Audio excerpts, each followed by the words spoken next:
Welcome to Entrepreneurship 211. We're going to be talking about business models and how to design and deliver value with your new company that you're going to start. Hopefully, at least you'll have some of the academic part out of the way to give you the common sense part of what entrepreneurship is all about. Let me, first of all, tell you a little bit about myself. I'm a community college graduate myself. When I registered, I walked into a giant gymnasium and we had a thing called bullpen registration with 30 different stations. You went from number 1 all the way through to number 30, and you had to sit down there and sign up and register and so on. I ended up going to the place where you choose classes, and I had a problem where I had the counselors behind the table. It was lunchtime. They were arguing about where to order their pizza from. And so while I'm waiting and waiting, I finally thought, well, fine, I'll sign up for the first English class that's there. That was a bad mistake. It ended up that it was a pre-college English class. It was the first one in the schedule. And after 2 weeks, I'm looking around and thinking, I think I'm the smartest one in the class. And that wasn't saying very much. Okay, so that being said, the teacher sat there in the third week, says, why are you in this class? And I told him the story. He says, let's do this. He put me in an independent study, and Dr. Rob Avery gave me the greatest gift I ever received in all of academia. He put me into an independent study cubicle and a table in a room, and I actually learned speed reading. And the program emphasized speed and comprehension. At the end of that semester, I was reading between 992 to 96 words per minute, and also with a comprehension rate somewhere in the range of 92 to 96% of the topic we're talking about. I use that gift from Dr. Rob Avery every single day of my life. It was one of the greatest education experiences I've ever gone through. And then on top of that, I had another professor.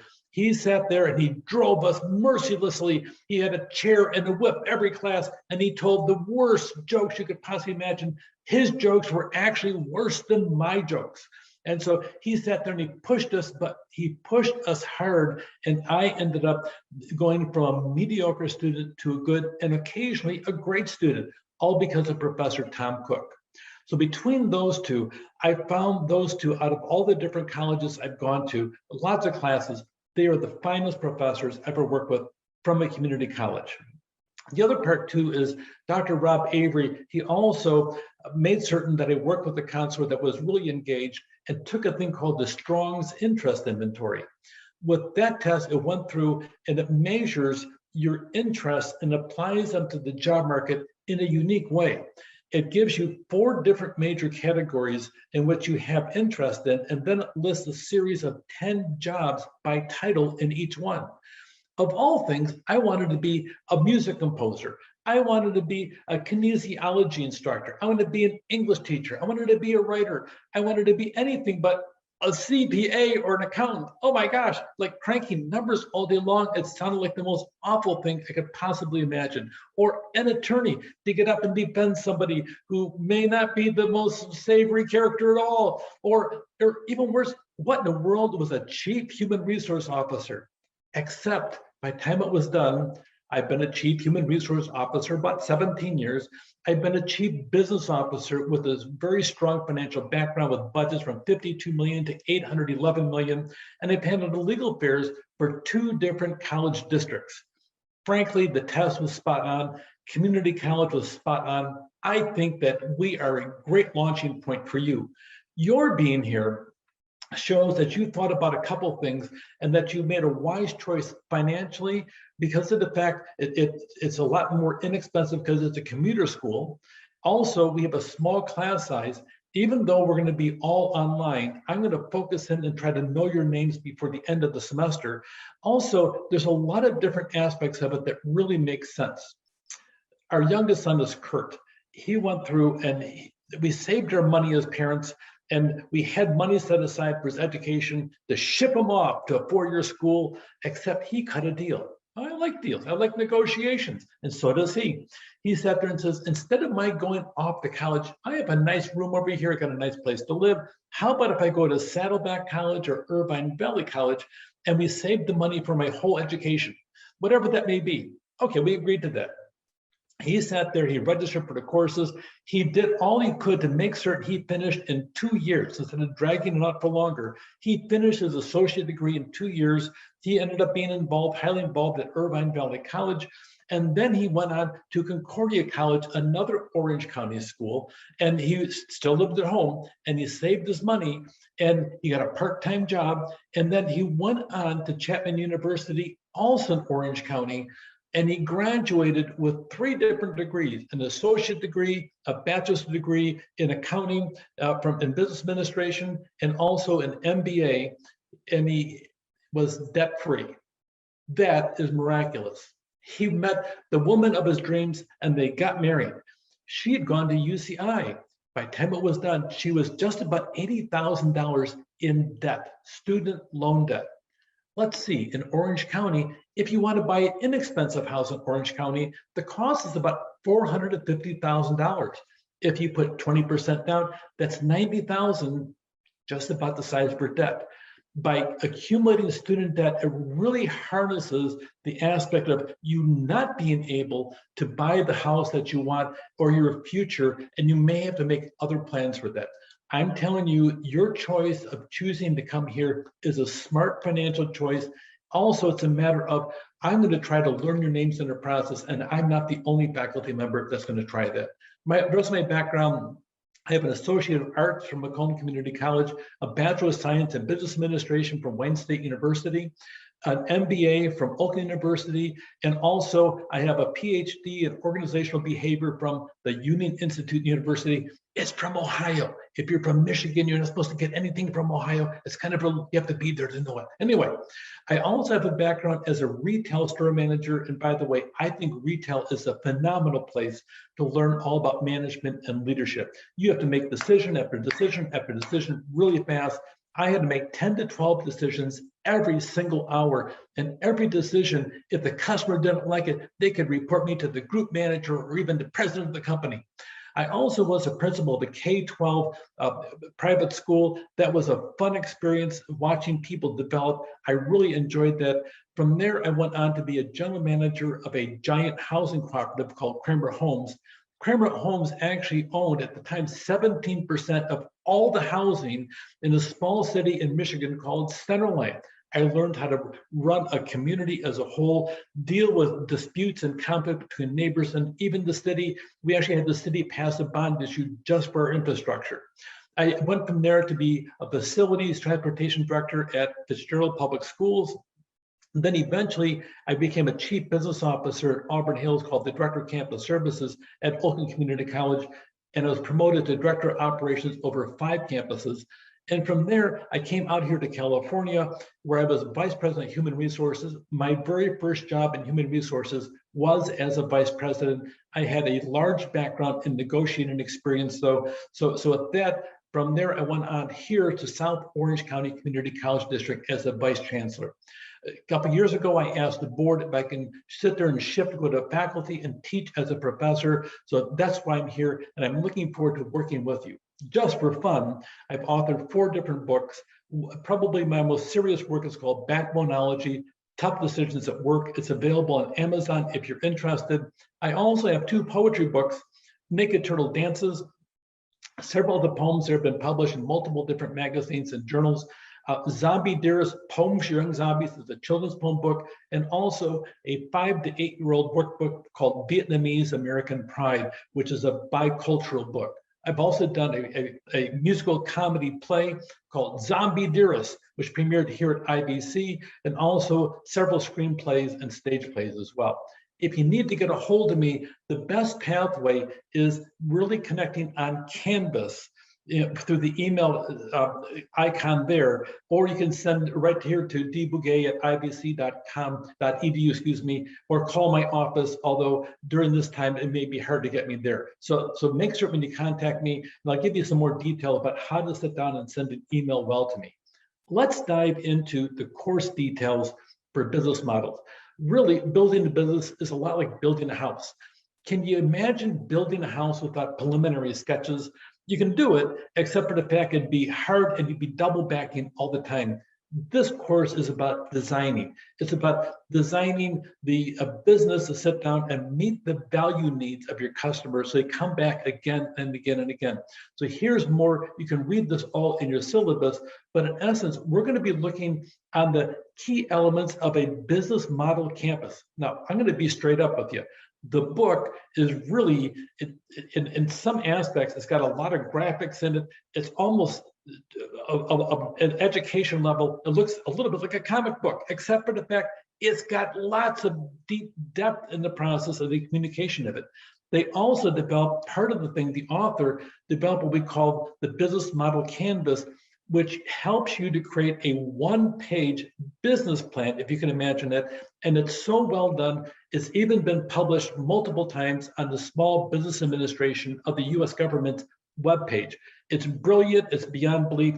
We're going to cover the material. It's going to be an easy reading textbook in the process as we go through, but you're going to find the easy reading underlies the fact of a super deep depth. Somebody once said the pathway to deep thoughts is actually simplicity, and that's where we're there. Here is a copy of the book. It's available online at Amazon or at the bookstore as we go through. You have to have access to Canvas. You don't have to, for this class, we don't have to have anything about the last point about understanding business to go through.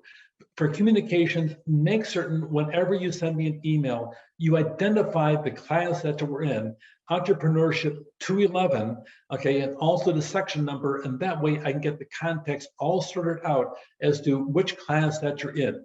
Don't submit any assignments to me by email, submit them all on Canvas, and keep your emails as short as possible. Explain. Brevity really helps an awful lot when you have a large volume of email coming through. You can assume that for every hour we're supposed to meet in class, okay, that you have 2 hours of work outside the class. So when you and not just this class, but almost any class for higher education, make that assumption, and then we can start planning your schedule around the class as you go through. Canvas, it's a big deal. Keep this PowerPoint presentation and make certain that if you have a problem, you contact the technical support by phone or by online. My experience is they have been phenomenal to work with, and they really have some good ideas to help you get through, and they will assist you in the process. Keep those numbers available in your phone. I recommend it. We're going to be holding a thing called a pod class. Not podcast, but a pod class. It's a term that I coined in the aspect of I want to sit down and have a specific module that really deals with a topic, but I don't want to go super long. I want to make certain I have bite-sized pieces of the class and the topic that I can put on your phone, your computer, and you can watch it for 10 minutes or less. So each class period, you're going to see an asynchronous class. Whenever you see asynchronous, what that means, a synchronous class is an online class that meets everybody at the same time online. When you put the letter A in front of a word, often it connotates a non-synchronous or not at the same time. It comes from the Greek alphabet. It means non or un. So that being said, this is an asynchronous class. You get to watch it on your timeline when you think it's appropriate. Now, typically our classes are going to have 2, 3, 4, or 5 different lessons, but they're all bite-sized, and you can watch them 2 different ways. You can go on Canvas and watch them all sequentially, one after the other. Technically, you could even go on YouTube and see them one after the other, or you can sit down and wait every day. I will send out a class at 7 o'clock in the morning for you to sit down and populate on your phone, and you could watch it on your phone, your computer, your iPad, whatever you want to do. And then next day, the next topic comes out and so on. Typically for our class, we're going to have anywhere from 2 to 4 different sessions like this as we go through, sometimes 5. If there's more than 5, the 5 would end up being Monday, Tuesday, Wednesday, Thursday, Friday at 7. Or if there's 6 or 7, like sometimes may happen, at 7 o'clock in the morning on Monday, 3 o'clock in the afternoon, and the same thing Tuesday, and so on until we fill the whole calendar of 10 different slots. So that being said, we'll have that aspect of it, and the announcement, and usually arrives really about that time. make certain you turn your assignments in on time. If you don't, okay, then you're going to sit down and have some deductions in the process. This is all listed on both your syllabus and also on Canvas as well. Late assignments, there's a grade reduction on them, so make sure they're on time. We're going to have a series of different things that we're going to have on quizzes, and let's talk about some of the things on discussions. Entrepreneurs share ideas, concepts, and opportunities. When you run a business, sometimes you grab an idea and you run with it, but you get stopped. So you sit down and you stop and you pivot. Dialogue among entrepreneurs is a big deal. You may have over here and have this issue over here, and then somebody else has the same issue and you solved it by doing this. Sometimes regionality is a big deal. I was on a recent conference call about a business, and we have this problem here in California. They're from North Carolina. They have a whole different mechanism to solve that problem that probably won't work over here, but I wanted to listen to it just in case it did, in case I wanted to adopt it. On discussions, answer the post, the questions for the post, and then respond to at least 2 classmates also. That's all part of the grade. If you don't, then your grade gets reduced in the process. We're also going to have, we have 8 discussions altogether. We have 8 assignments. We're going to focus on how we complete the business model application.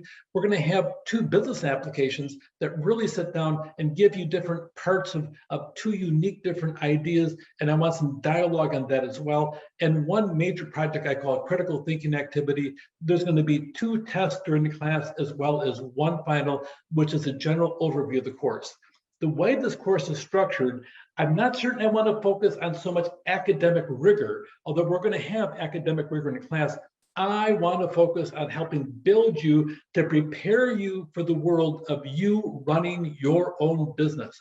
I'm going to stretch your brain and have you think. That's why we have so many discussions. I want you to be a thinking person, to sit down and address the concept as we go through, look into different business models as to how you can run your own business. If something happens, by the way, real life does intervene sometimes. There's a drop policy. You are responsible to drop the class. It's not on me, it's on you. I would refer you to stay, and I'll encourage you to stay and do all I can to make you successful in the class.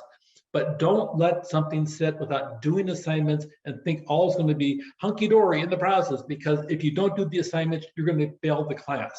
If something comes up, let me know. We can work together to solve it. Or if you need to drop, you need to drop the course on your own. Of course, academic honesty is appropriate, and there's different things we have to make certain that you are, except for the fact this class is not geared that way. I'm not certain that the content is going to be so rigorous you'd want to even go about doing that, because this is custom built around your goals and your objectives. I'm going to be doing a lot of reading of the stuff that you're submitting. So it's going to be different than a regular test or whatever in the class, because you're going to be doing the writing and thinking about what you're putting in writing, because I'm going to stretch your mind in the process here.